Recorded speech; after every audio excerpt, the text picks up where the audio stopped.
Halo semuanya, di video kali ini saya akan memberikan tips jitu agar pengajuan pinjaman di aplikasi Samir bisa di-ACC dan cepat cair.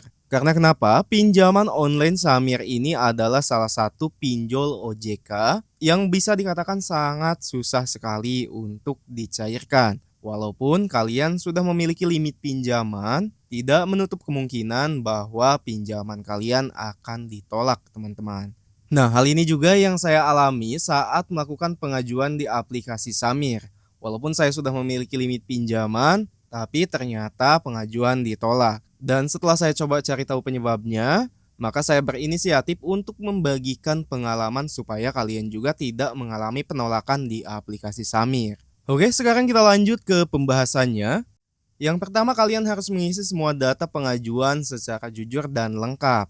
Nah, pastikan informasi KTP yang kalian upload bisa terbaca dan jelas. Selain itu, untuk alamat juga sebisa mungkin harus disesuaikan dengan KTP. Nah, ada juga yang tidak kalah penting di aplikasi Samir ini, yaitu kalian jangan sampai asal-asalan dalam mengisi kontak darurat. Saran saya, silakan kalian pilih kondar yang aktif dan bisa dihubungi. Karena setahu saya, aplikasi Samir ini akan meminta verifikasi dulu kepada kondar yang kalian masukkan, teman-teman. Kalau misalkan kondar kalian tidak bisa dihubungi, otomatis untuk pengajuan kalian ada kemungkinan ditolak juga. Jadi intinya dalam pengisian data ini jangan pernah asal-asalan. Karena data yang lengkap dan valid itu adalah syarat utama supaya aplikasi bisa percaya kepada kita, teman-teman. Nah, untuk tips yang selanjutnya adalah perbaiki riwayat pinjaman sebelumnya di aplikasi lain. Oke, jadi di sini walaupun kita sudah memiliki limit pinjaman di aplikasi Samir, pastikan kalian tidak pernah ada riwayat telat bayar di aplikasi lain. Artinya riwayat pembayaran kalian harus bersih.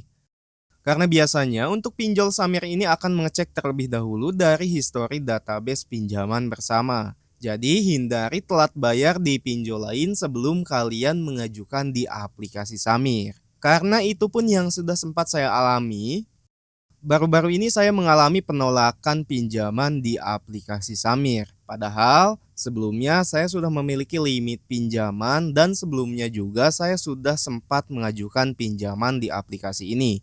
Jadi intinya saya tidak pernah ada riwayat kredit macet di aplikasi Samir karena pembayaran yang saya lakukan selalu tepat waktu, teman-teman. Tapi ternyata saat pengajuan lagi ternyata pengajuannya ditolak dan harus menunggu 7 hari agar kita bisa melakukan pengajuan ulang. Nah, setelah saya cari tahu penyebabnya, ternyata alasan ditolak ini karena saat proses pengajuan di aplikasi Samir, saya mengalami telat bayar di aplikasi pinjol lain yang tentunya pinjol legal OJK. Nah, telatnya itu pun tidak lama, hanya sehari 2 hari, teman-teman. Jadi seandainya tagihan di pinjol lain tersebut dilunasi terlebih dahulu sebelum mengajukan di pinjaman Samir, maka kemungkinan besar untuk pengajuannya akan di-ACC, tidak ditolak seperti ini. Jadi penting sekali buat kalian juga untuk membereskan tagihan di pinjol lain sebelum kalian mengajukan di aplikasi Samir. Kemudian tips tambahan lagi, saat kalian melakukan pengajuan di aplikasi Samir, usahakan kalian harus mengajukan pada saat jam kerja aktif, yaitu pagi sampai sore.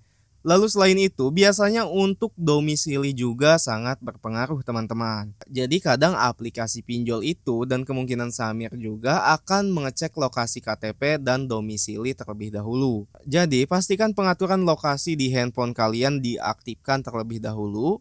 Dan kalau bisa, lokasi tempat pengajuan kalian harus sesuai dengan yang ada di KTP. Nah, selain yang tadi, ada lagi tips tambahan yang mungkin bisa kalian coba. Yaitu silahkan login rutin terlebih dahulu dalam beberapa hari ke aplikasi ini. Bisa dengan melakukan cek promosi ataupun simulasi pinjaman dulu sebelum apply pinjamannya. Nah, oke teman-teman, itu tadi adalah tips penting biar pengajuan pinjaman di aplikasi Samir bisa cepat cair dan di-ACC. Tapi perlu diingat, pinjol itu tetap ada resikonya, jadi silahkan gunakan dengan bijak. Kalau misalkan ada pertanyaan, silahkan tulis di kolom komentar. Jangan lupa like, share, dan subscribe supaya nggak ketinggalan informasi pinjol lainnya. Karena di next video saya akan membahas apakah aplikasi Samir ini ada DC lapangan atau tidak. Oke, mungkin saya akhiri. Terima kasih sudah menonton dan sampai jumpa di konten berikutnya.